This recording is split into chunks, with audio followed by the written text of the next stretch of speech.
तुमको पीड़ा नहीं, पर तुम्हारी पीड़ा हमको लगती है, इसलिए तुम मत आया करो। रामदास बुढ़ाना बोले बोले इससे बढ़िया तो मेरे प्राण चले जाएं, मैं आपको देखे बगैर नहीं रह सकता। अगली एकादशी पर आप मेरे सामने नहीं होंगे तो मेरे तो प्राण ही चले जाएंगे। भगवान बोले काम करें? बोले क्या? हम तुम्हारे साथ चलें, तुम्हारे गांव वहीं रह ले, तुम्हारे पास ही। एकादशी क्या तुम हर दिन हमको देख लिया करना। रामदास बुढ़ाना घुटनों पर बैठ कर रोने लगे, बोले हे द्वारिकेश, ये कैसी आज्ञा कर रहे हैं आप, ये असंभव है। बहुत दीनहीन गरीब व्यक्ति हूँ, मेरे घर में खप्पर भी नहीं है, कहाँ रखूंगा, कहाँ बैठाऊंगा? और ये तो आप बस बोल रहे हो ऐसे प्रेम बस, ये हो नहीं सकता। ठाकुर जी ने तुरंत अपनी पोटली दिखाई, बोले हमने पहले तैयारी कर रखी है, देखो अपने पोटली बांध रखी है, इसमें सारी पीताम्बरी धरी हमारी, मुकुट वुकुट ये सब टिपारा पारा सब धर के चल रहे हम। बढ़िया द्वारिका में हमारी बहुत अच्छी व्यवस्था हो रखी है, सब ले चलेंगे, तुमको कुछ नहीं करना पड़ेगा, इसी से हमारा श्रृंगार कर दिया करना। रामदास जी बोले आप सच बोल रहे हैं क्या? ठाकुर जी बोले हम सच बोल रहे हैं, हम चलें तुम्हारे साथ, वहीं रहेंगे, तुम्हारे पास ही रोज देख लिया करना। रामदास जी बोले फिर द्वारिका का क्या होगा? ठाकुर जी बोले हम जहां बैठ जाएं द्वारिका वही है। और रही बात, जब एक साथ हम 5 रूप धारण, हजारों रूप धारण कर सकते हैं, तो 2 रूप भी धारण कर लेंगे। आज तक तुमने एकादशी जिस रूप को देख करके की है वो रूप तुम्हारे पास रहेगा, यहाँ एक दूसरा व्यवस्थित हो जाएगा। रामदास जी को पूरी तरह ये विश्वास हो गया कि ठाकुर जी मजाक नहीं कर रहे, ये सच बोल रहे हैं, ये चलेंगे मेरे संग। नियम का फल ये मिलता है। देखो, एक नियम को जब व्यक्ति तत्परता से करता है तो ठाकुर जी ऐसा देते हैं उसे। कई लोग कह देते हैं एकादशी पर भूखे रहने से भगवान को कोई, इससे थोड़ी प्रसन्न होंगे भगवान। ठाकुर जी प्रसन्न नहीं होते हैं, पर आपकी तत्परता ठाकुर जी देखते हैं। रामदास को ठाकुर जी बोले अब तो तुम जाओ, अगली बार बैलगाड़ी लेके आना। कैसे लेके जाओगे हमको? बैलगाड़ी में तुम्हारी में चलेंगे। रामदास जी चले गए, बैलगाड़ी ढूंढी, कहीं बैलगाड़ी नहीं मिली, बूढ़े बूढ़े बैल मिले, छोटी सी टूटी फूटी सी बैलगाड़ी मिली। रामदास जी बैलगाड़ी लेके द्वारिका आ गए। द्वारिका आए, आज सब लोग बोले क्यों रे भाई रामदास, अब तो तुम बैलगाड़ी में आने लग गए। रामदास जी बोले अब वयोवृद्ध हो गए ना, तो अब चला हो नहीं पाता तो बैलगाड़ी से आए। वो बहुत अच्छा। रामदास जी आए, प्रसाद आदि गोमती सागर में स्नान किया, प्रसाद पाके रात में कीर्तन करने लगे। सब चले गए, रामदास जी कीर्तन कर रहे थे।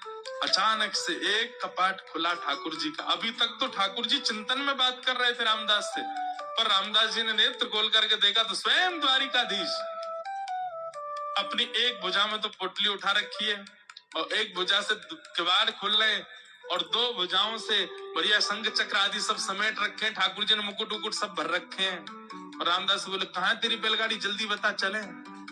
जैसे कोई भागता है घर छोड़ के, ऐसे ठाकुर जी भाग रहे थे।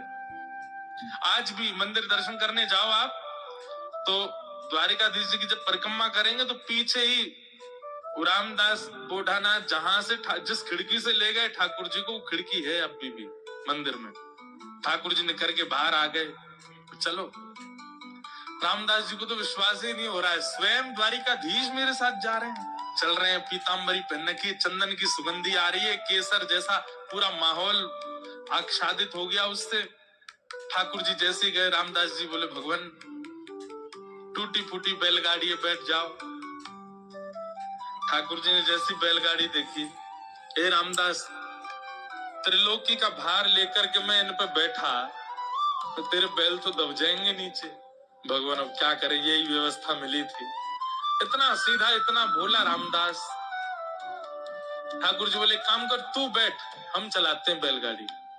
रामदास जी बोले ऐसा मत करो नाथ, मैं ही चला दूंगा। नहीं नहीं, ये तो हमारे अभ्यास की वस्तु है। अर्जुन के खूब हमने रथ हांके हैं, बहुत दिनों बाद बैलगाड़ी मिली, चलो हांके थोड़ा इसको।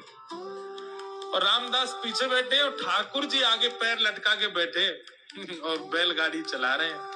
ठाकुर जी के स्पर्श होते ही बैलगाड़ी तो बिल्कुल नवीन हो गई, बैल बिल्कुल युवान हो गए। यहाँ मंगला का समय हो रहा था, सूर्य उदय हो रहे थे धीरे धीरे।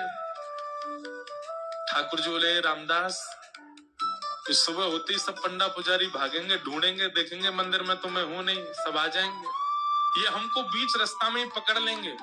तभी थोड़ी दूर ही पहुंचे थे, वहां एक बाबरी थी, एक सरोवर था। ठाकुर जी ने कहा तुम हमको नीचे छुपा दो, ताकि कोई हमको ढूंढ ना पाए, क्योंकि ढूंढने वाले तो आएंगे, और जब ढूंढ डाल के चले जाएं, कुछ ना मिले, फिर हमको दोबारा लेके फिर चल देना आगे।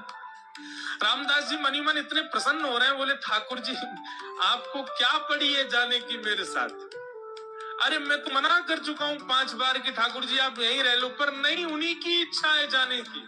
जब मन ऐसा भटकता है ना ठाकुर जी में, तब ठाकुर जी ऐसा करते हैं, आपके मना करने पे भी चल देंगे आपके। रामदास नीचे बावरी में ले जाकर के द्वारिकाधीश जी को छुपा दिया। पीछे से सब पुजारी दौड़े दौड़े आए, देखा तो रामदास जी धीमे धीमे अपनी बैलगाड़ी चला रहे, सबने रोक लिया, बोले रुको, तुम ही थे रात भर मंदिर में, ठाकुर जी कहाँ गए हमारे? रामदास जी बोले मुझे तो नहीं पता, दिखाओ।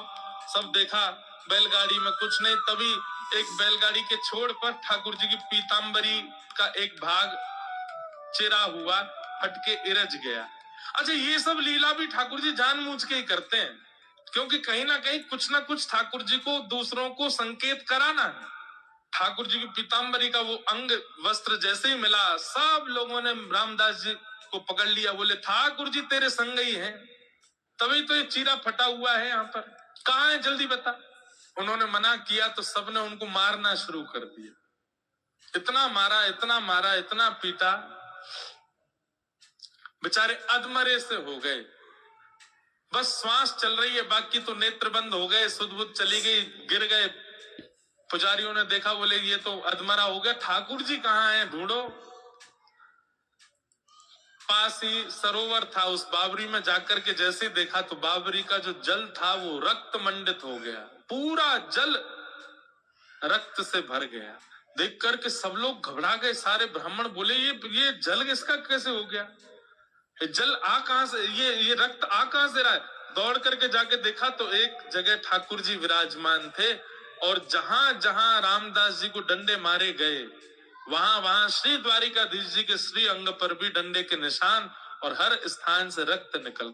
सब पुजारी जी चरणों में गिर गए, सब ब्राह्मण देवता बोले भगवान ये क्या हो गया? बोले ये क्या हो गया, मेरे भक्त को मारते हो? मेरी इतनी आराधना करी, मेरी इतनी सेवा करी, इतना अर्चन किया, उसके बाद भी ये नहीं समझ पाए कि मेरे भक्त और मुझ में कोई अंतर नहीं है। तब क्षमा याचना करने लगे। ठाकुर जी बोले अब कुछ नहीं होगा, अब तो हम रामदास के साथ ही जाएंगे और वहीं रहेंगे। और ठाकुर जी सब देखते रह गए, लेकिन रामदास जी के साथ में ऊपर आए ठाकुर जी, और आकर के रामदास जी को जैसे हृदय से लगाया, सारे घाव ठीक हो गए, और कहा ले चलो हमको। ठाकुर जी गए सीधे और डाकोर जी में जाकर के रामदास जी के यहाँ, और उनका नाम पड़ा रण छोड़ राय भगवान। बोलो रण छोड़ राय भगवान की।